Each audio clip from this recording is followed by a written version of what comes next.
ladies and gentlemen, Reed Bigland. All right. Good morning, everyone, and welcome to the opening of the Los Angeles Auto Show and the return of one of the most historic automotive brands in the world, Alfa Romeo, the heart and soul of the automotive industry. I hope you enjoyed your breakfast this morning and a walk down Alfa Romeo memory lane with over 30 vintage Alfa Romeos on display, including the 1968 Tipo 33 Stradale that just left the stage a couple of moments ago. And if you didn't see it, I'm certain that you heard it. The timeless Stradale is proof positive that Alfa Romeo has always cared as much about the driver's senses as it does about statistics. The Stradale is one of the rarest Alfa Romeos in existence, valued at over $10 million. This Italian sports car has a mid-engine setup, a 0 to 60 time of under 5 seconds, a top speed of 160 miles per hour, and it weighs a mere 1,500 pounds. And as you only partially witnessed, a signature exhaust gargle at idle and a formidable roar when the throttle is wide open. And when you look back, you will notice that the great Alfas were known for primarily three things: state-of-the-art technology, incredible performance, and of course, drop-dead gorgeous Italian design and style. But the Alfa Romeo brand runs much deeper than just great products. It is a brand that has an incredibly rich history, filled with legendary racing triumphs and tragedies, colorful personalities, and notable superstitions. For example, you may have noticed a green four-leaf clover on several of the Alfa Romeo vehicles on display and wondered, what is that all about? Well, let me briefly take you back in time to tell you the story. Back to 1923 and this car, the aptly named 1923 Targa Florio RL. It was built to compete in one of the oldest and most famous racing events of all time, the Targa Florio, a dangerous and thrilling open-road endurance race held in the mountains of Sicily. The Alfa Romeo race team at the time was stacked. It boasted legendary drivers such as Antonio Ascari, Giulio Mazzari, Enzo Ferrari, and Ugo Savacci. And what was interesting was that leading up to the 1923 racing season, Alfa driver Ugo Savacci, aside from being incredibly superstitious, was a perennial second-place finisher, more often than not finishing behind one of his Alfa teammates.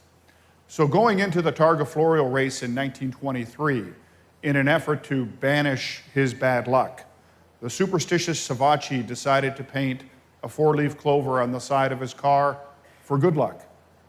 Sure enough, in his first race with the green four-leaf clover or quadrifoglio on his car, Savacci won. However, a few weeks after Ugo's Targa Florio victory, he was at Italy's famous Monza racetrack testing a new Alfa Romeo car.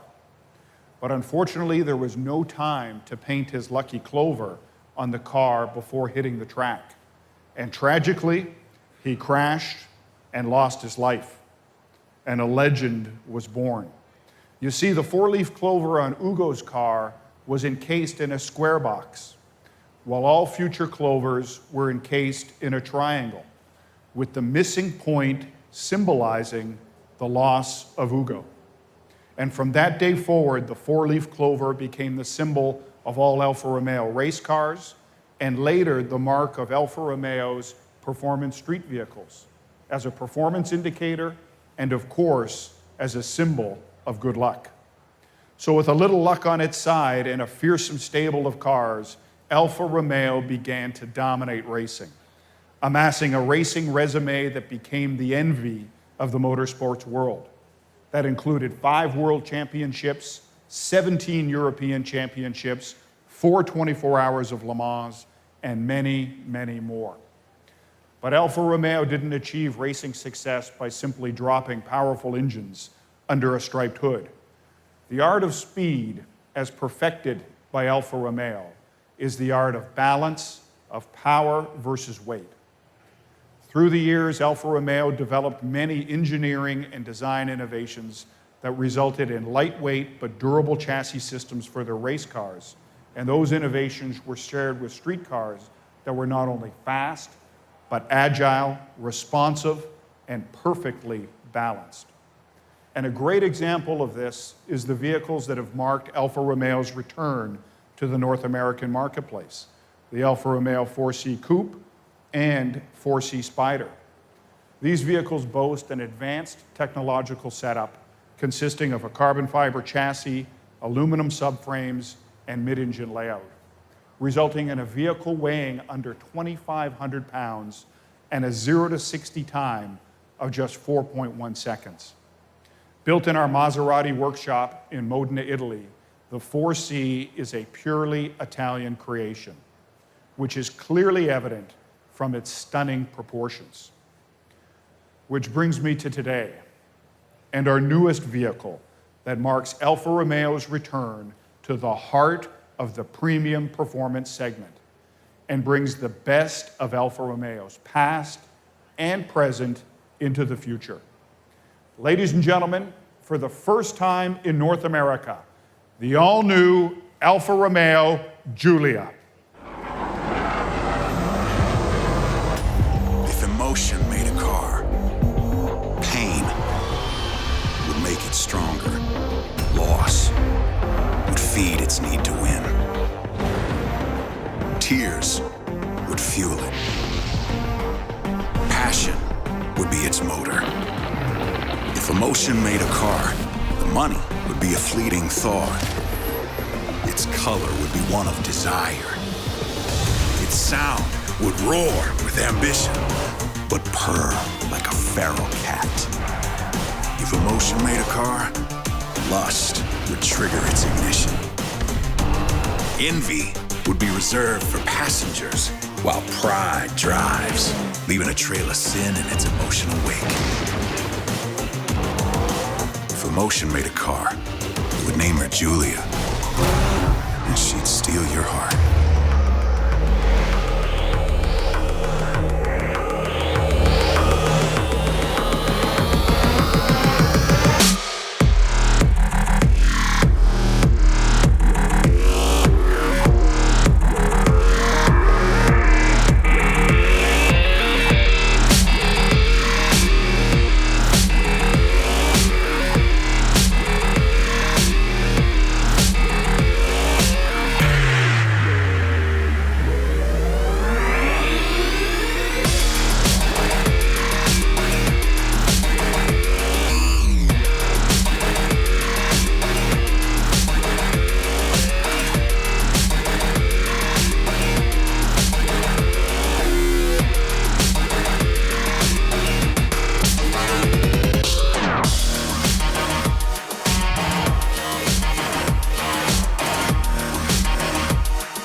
All right.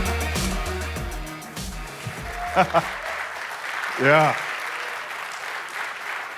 Bringing a little bit of Milan, Italy right here to LA. This isn't just a new car. This is an entirely new benchmark, built on a completely new platform with new engines that mark a new generation of Alfa Romeos. Giulia was designed from the ground up by a select group of engineers led by two senior managers from Ferrari. This vehicle is quintessentially Italian and unmistakably Alfa Romeo. And we are going to come out of the gate swinging with the iconic four-leaf clover version of the Giulia, the Quadrifoglio. This car will do the talking, and this is what it's going to say. A Ferrari-derived 24-valve, all-aluminum, bi-turbo, direct injection V6, producing a staggering 505 horsepower with a curb weight around 3,600 pounds. and the driver's choice of a manual or automatic transmission with paddle shifters. Now let's just stop right here and put these numbers into context. These numbers aren't just class leading, they often surpass dedicated two-seater sports cars. And it starts with the most powerful engine in its class, generating 80 horsepower more than an M3 sedan and 75 horsepower more than an Audi R8, and putting it in a league once limited to high-performance, track-focused exotics. That is a staggering 174 horsepower per liter. That is true supercar territory, and more than any Porsche 911 offers, and up to 176 horsepower more than Mercedes with a similarly sized engine. Naturally, the most power coupled with lightweight results in an exceptional power-to-weight ratio.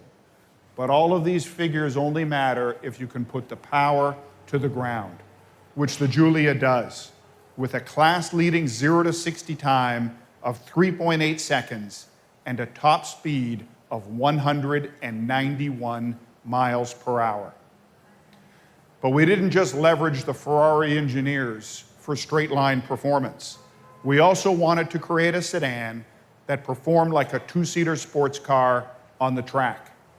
So we took the Giulia Quadrifoglio to one of the most demanding tracks in the world, the Nürburgring, a track with 154 turns over 12.9 miles, and where the fastest a four-door sedan has ever run was 7 minutes and 52 seconds in a $180,000 Porsche Panamera Turbo S.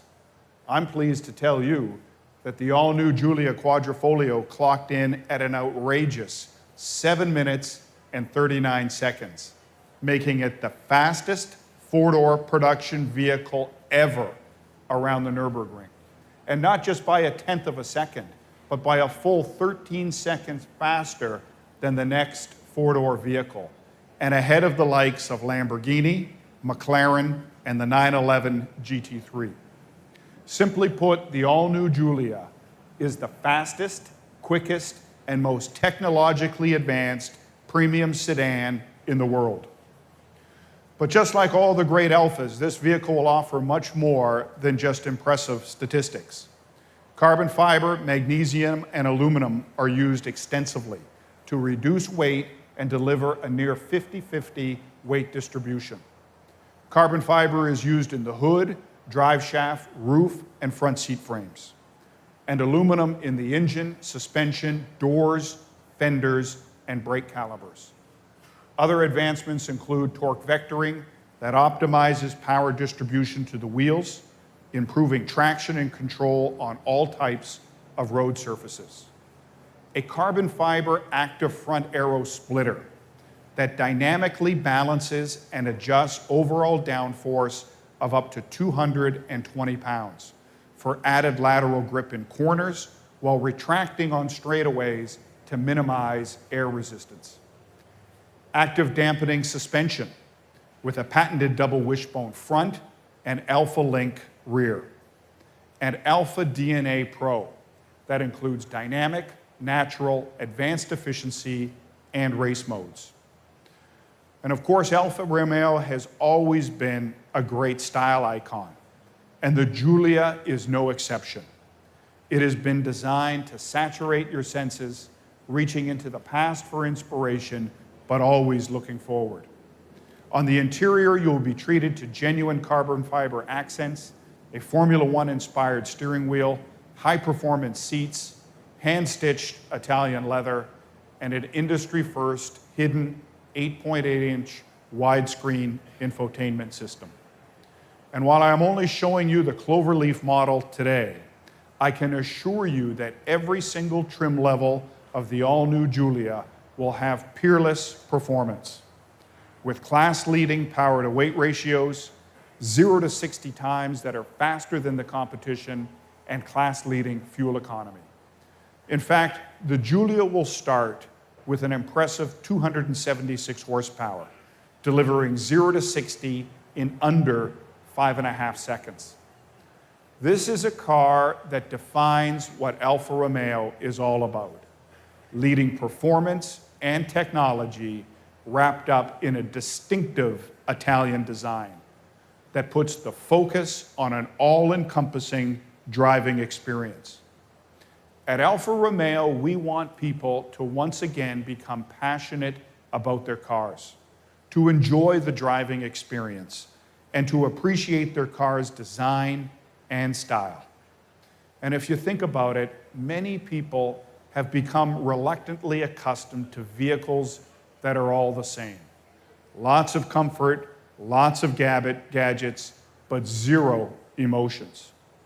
And candidly, one of the best things about Alfa Romeo is that it's Italian. Because while Germans make, Italians create. At Alfa Romeo, we believe that making and creating is not the same thing. At Alfa Romeo, we want people to be actively, physically, and emotionally engaged. At a time when the thrill of owning a luxury car seems to be fading, we believe that Alfa Romeo offers a welcomed alternative. Consumers want to be recognized for their place in the world, but they want to maintain their individuality. So they aspire for a prestigious brand, but not one that has become too common. In fact, most premium cars have become more accessible than ever in their addiction to volume, and some might say too accessible, with a few brands offering their premium models at around $30,000, which also happens to be the price of a well-equipped mass-market sedan. And with that, the air of exclusivity has been lost, which is why other brand owners rarely speak emotionally about their cars. But Alfa customers are more than emotional. They are passionate, all of which might help to explain why the loyalty rates for premium brands are so low. And the least loyal of the group, Gen X and millennials, who represent 40% of the overall premium market, have just 21% loyalty. The all-new Giulia Cloverleaf will enter production within 6 months, and look for it to have a starting price in the $70,000 range. And currently planned for production next summer, the Giulia, with a class-leading 276 horsepower and available all-wheel drive with a starting price around $40,000. So the opportunity is there, the commitment is there, and Alfa Romeo is here. Ladies and gentlemen, Giulia has arrived. Thank you very much. Ladies and gentlemen, please hold for just a few moments.